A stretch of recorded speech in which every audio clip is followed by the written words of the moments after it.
Hello बच्चों, welcome back to my channel. कैसे हैं आप सब लोग। आज की वीडियो में हम इनकम टैक्स में जो आपके 83 से 80 तक के डिडक्शंस हैं जो दी जाती हैं कटौतियाँ, उनसे रिलेटेड एमसीक्यू सॉल्व करेंगे। इसको मैंने और भी वीडियोस अपलोड करी हुई हैं, अगर आपने नहीं देखी हैं तो एक अलग से चैनल पर प्लेलिस्ट अवेलेबल है, आप देख सकते हैं। लिंक डिस्क्रिप्शन में मिल जाएगा आपको। तो आइए वीडियो को शुरू करते हैं। लेकिन शुरू करने से पहले तो बच्चों ने चैनल को सब्सक्राइब नहीं किया, सब्सक्राइब कर लीजिएगा। वीडियो अच्छी लगी लाइक कर दीजिएगा और फ्रेंड्स से शेयर भी कर दीजिएगा। आइए फर्स्ट क्वेश्चन लेते हैं। धारा 80 DD के अंतर्गत निशक्तता के संबंध में स्वीकृत कटौती की राशि कितनी है? What amount is acceptable for deduction under section 80 DD regarding disability? It is 50,000, 25,000, 0 actual expenses। तो क्वेश्चन पे क्या कह रहा है कि 80 DD की जो डिडक्शन होती है वहां पर कितनी डिडक्शन जो होती है वो दी जाती है, एक्सेप्टेबल होती है। तो आपको कितनी दी जाएगी? वहां पर दी जाती है 35,000 की। तो इसका आंसर हो जाएगा हमारा ऑप्शन बी। नेक्स्ट क्वेश्चन है, निम्नलिखित में से दिए गए किस दान पर 100% कटौती स्वीकृत है? Which of the following donation is eligible for 100% deduction? Prime minister drought relief fund, national sports fund, Rajiv Gandhi foundation, JL Nehru memorial fund. तो यहाँ पर क्वेश्चन क्या कह रहा है कि जो दान से संबंधित होती है, तो पहले तो क्वेश्चन बन जाता है कि जो दान होती है, डोनेशन होते हैं, वो किस सेक्शन में आते हैं? तो किस में आ जाते हैं? वो आपके आ जाते हैं 80G की जो सेक्शन होती है उसमें आते हैं। अब क्या क्वेश्चन कह रहा है कि इसमें 100% कटौती होती है, कुछ 50% कटौती योग्य होते हैं, कुछ 100% होते हैं। इसमें से कौन सा है जो 100% है? वो हो जाएगा राष्ट्रीय खेल कोष, नेशनल स्पोर्ट्स फंड। इसका आंसर हो जाएगा ऑप्शन बी। नेक्स्ट क्वेश्चन है, धारा 80C की कटौती लागू होती है। Section 80C applies on individual and Hindu undivided family, firm, cooperative societies, company. Question कह रहा है कि जो धारा 80C है उसकी कटौती किस पर अप्लाई होती है? तो यहाँ पर धारा 80C की जो कटौती होती है वो अप्लाई होती है जो एक इंडिविजुअल व्यक्ति होगा या फिर संयुक्त हिंदू परिवार, या इसको शॉर्ट में HUF भी लिखा हो सकता है, उस पर लागू होती है। एक आंसर होगा ऑप्शन ए। नेक्स्ट क्वेश्चन है, आयकर की किस धारा के अंतर्गत प्रधानमंत्री को राष्ट्रीय सहायता कोष में दिया गया दान 100% सकल कुलाय में से घटता है? Donation to prime minister national relief fund is deductible 100% out of the gross total income of the SSC under which section of income tax act? Section 80C, 80G, 80GG या 80D? तो अभी मैंने आप लोग को बताया ही था कि डोनेशन जो होती है किसी भी तरह की हो, 100% वाली, 50% वाली हो, किस में आती है? वो आ जाती है 80G में। तो यहाँ पर कई आंसर क्या हो जाएगा? यहाँ पर कई आंसर होगा option B.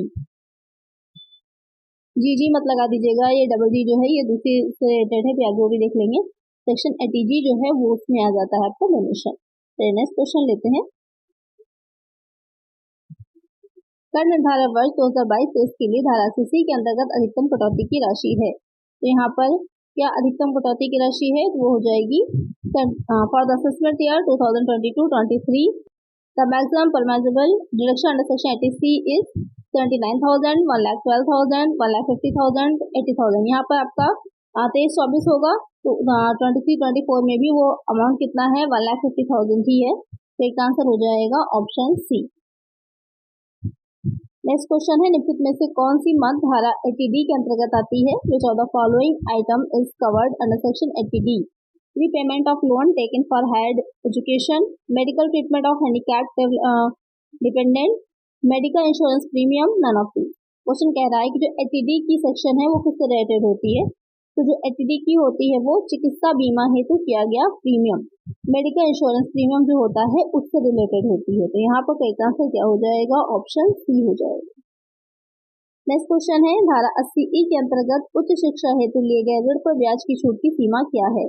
Under section 80E, reduction in respect payment of interest on loan is taken for the higher education shall be allowed up to 20,000, 25,000, 30,000, no limit। तो यहाँ पर कह रहा है कि जो धारा 80E है, तो एक चीज आपको यहाँ पर क्लियर हो जाएगी, धारा 80E और प्लस क्या कह रहा है? ये उच्च शिक्षा हेतु, यानी जो 80E की जो सेक्शन है वो किससे रिलेटेड है? वो हायर एजुकेशन में जो लोन लिया जाता है उसको जो इंटरेस्ट दिया जाता है उसमें जो कटौती दी जाती है वो 80E से रिलेटेड है। अब कह रहा है उसका लिमिट क्या होती है? तो लिमिट के बारे में कुछ भी नहीं कहा गया है, तो कोई सीमा नहीं होती, नो लिमिट। एक आंसर हो जाएगा ऑप्शन डी। नेक्स्ट क्वेश्चन है, राम ने अपने स्वास्थ्य का बीमा प्रीमियम 10,000 रोकड़ में दिया, उस धारा 80D के अंतर्गत कितनी कटौती मिलेगी? Ram paid the medical insurance premium on his health which is 10,000 in cash. Deduction shall be allowed to him under section 80D। तो यहाँ पर कह रहा है कि राम कोई एक पर्सन थे, उन्होंने अपने मेडिकल इंश्योरेंस का प्रीमियम 10,000 दिया था कैश में। किसमें दिया था? रोकड़ में दिया था, कैश में दिया था। तो अब वो कह रहे हैं उन्हें 80D के अंतर्गत कितनी कटौती मिलनी चाहिए। तो यहाँ पर उन्हें कोई भी कटौती नहीं दी जाएगी। क्यों? क्योंकि उन्होंने कैश में पे किया है। जब कैश में पे किया होगा तो वहां पर कोई भी कटौती उन्हें नहीं दी जाएगी, शून्य। एक आंसर हो जाएगा ऑप्शन डी। नेक्स्ट क्वेश्चन है, एक निवासी व्यक्ति की साहित्यिक पुस्तक पर रॉयल्टी के 5 लाख रुपए मिले, उसे धारा 80QQB में कटौती मिलेगी। A resident individual received 5 lakh as royalty on a literary book. He will deduction under section 80QQB 12 lakh, 2 lakh, 3 lakh, 4 lakh, 5 lakh। तो यहाँ पर क्वेश्चन क्या कह रहा है कि एक रेजिडेंशियल है, एक मतलब रेजिडेंट है, उन्होंने 5 लाख रुपए क्या है रॉयल्टी के जो है मिले होने साहित्यिक पुस्तक पर। तो 80QQB तो एक चीज क्लियर हो गई, जो रॉयल्टी से रेटेड आपको मिलती है डिडक्शन किसमें मिलती है? 80QQB में मिलती है। तो अब यहाँ पर उनको कितनी कटौती मिलनी चाहिए क्वेश्चन कह रहा है, तो उन्हें कितनी मिलेगी? 3 लाख तक की दी जाती है। एक आंसर हो जाएगा ऑप्शन बी, उसके ऊपर जितना अमाउंट है वो टैक्सेबल हो जाता है। नेक्स्ट क्वेश्चन है, एक अनिवासी व्यक्ति को कलात्मक पुस्तक पर रॉयल्टी के 4 लाख मिले हैं, उसे धारा 80QQB में कटौती मिलेगी। A non-resident individual received 4 lakh as royalty on the artistic book. He will get deduction under section 80QQB nil, 2 lakh, 3 lakh, 4 lakh। अब देखिए थोड़ा सा क्वेश्चन में डिफरेंस है। क्या डिफरेंस है? अब यहाँ पर वो क्या था? निवासी था, यहाँ पर क्या है? अनिवासी है। तो कोई व्यक्ति अगर नॉन रेजिडेंट है, अनिवासी है, तो उसे कोई भी कटौती नहीं मिलेगी, सब कुछ टैक्सेबल होता है। तो यहाँ पर क्या हो जाएगा? नील हो जाएगा, शून्य हो जाएगा। एक आंसर हो जाएगा ऑप्शन है। तो आपको पूरे क्वेश्चन पे ध्यान देना है कि क्वेश्चन क्या पूछ रहा है, उसमें क्या क्या पॉइंट दे रखे हैं। आंसर में थोड़ा सा कुछ ना कुछ ट्रिक होता ही है। तो नेक्स्ट क्वेश्चन है, निम्नलिखित में से कौन सी धारा की छूट एक हिंदू अविभाजित परिवार अपनी सकल कुलाय में प्राप्त नहीं कर सकता? Under which section of the following and HF is not entitled to a deduction for its gross total income? ATC, ATG, ATD, ATP। अब यहाँ पर क्वेश्चन कह रहा है कि इसमें से कौन सी ऐसी सेक्शन है जिससे रिलेटेड जो डिडक्शन मिलती है वो HUF यानी हिंदू अविभाजित परिवार को, हिंदू अनडिवाइडेड फैमिली के व्यक्ति को नहीं मिलती है। कौन सी हो जाएगी? वो हो जाती है ATP की। अब ATP की होती कैसे है? तो आपकी जो सहकारी समितियां होती है उनके लिए होती है, इसलिए इन लोग को नहीं मिलती। तो यहाँ पर एक आंसर क्या हो जाएगा? ऑप्शन डी हो जाएगा। नेक्स्ट क्वेश्चन लेते हैं, किस आय पर धारा 80G की कटौती नहीं दी जा सकती?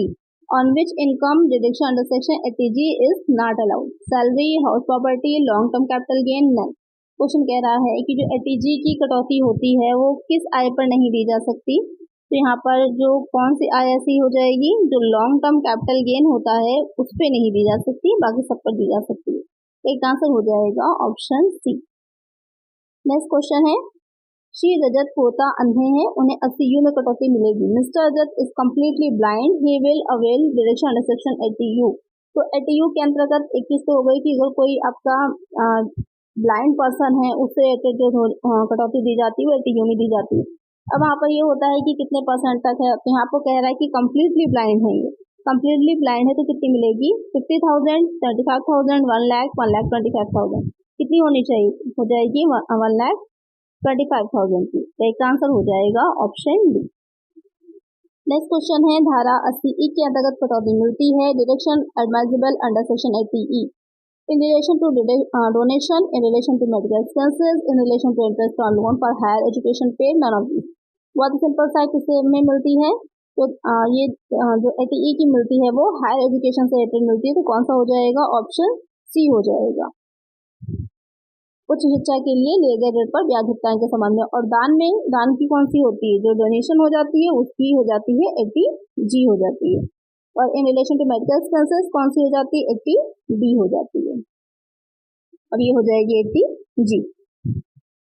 तो नेक्स्ट क्वेश्चन लेते हैं, एक व्यक्ति सार्वजनिक भविष्य निधि PPF में वित्त वर्ष में अधिकतम कितनी राशि जमा करने पर ब्याज प्राप्त कर सकता है? How much maximum amount can a person deposit to public provident fund in a financial year to earn interest on it? 50,000, 60,000, 1 lakh, 1,50,000। कितना हो जाएगा कि एक PPF अकाउंट जो होता है उसमें पब्लिक प्रोविडेंट फंड कितनी उसका अमाउंट जमा करना है कि उसको उस पर इंटरेस्ट मिल सके, तो यहाँ पर कितना हो जाएगा? 1,50,000 का होता है। तो इसका आंसर हो जाएगा ऑप्शन डी। नेक्स्ट क्वेश्चन है, धारा 80C की कटौती निम्नलिखित को उपलब्ध नहीं है। Deduction under section 80C is not a available. Deduction under section 80C is not available to individual, Hindu undivided family, company, all of this. किसको नहीं मिलती है? जो सेक्शन 80C की होती है तो वो हो जाएगी कंपनी। कंपनी जो होती है उसको डिडक्शन 80C की नहीं मिलती, बाकी इंडिविजुअल और एचयूएफ दोनों को मिलती है। नेक्स्ट क्वेश्चन है, धारा 80G की कटौती किसके संबंध में दी जाती है? Deduction under section 80G is allowed in connection with charity, computer software, royalty, donation. किससे एडेड होती है? अब जैसे चैरिटी और डोनेशन में आप लोग कंफ्यूज हो जाएंगे, लेकिन यहाँ पर आपको चैरिटी नहीं लिखना है, आपको दान देना है, यानी कि डोनेशन में मिलेगी। तो इसका आंसर हो जाएगा ऑप्शन डी।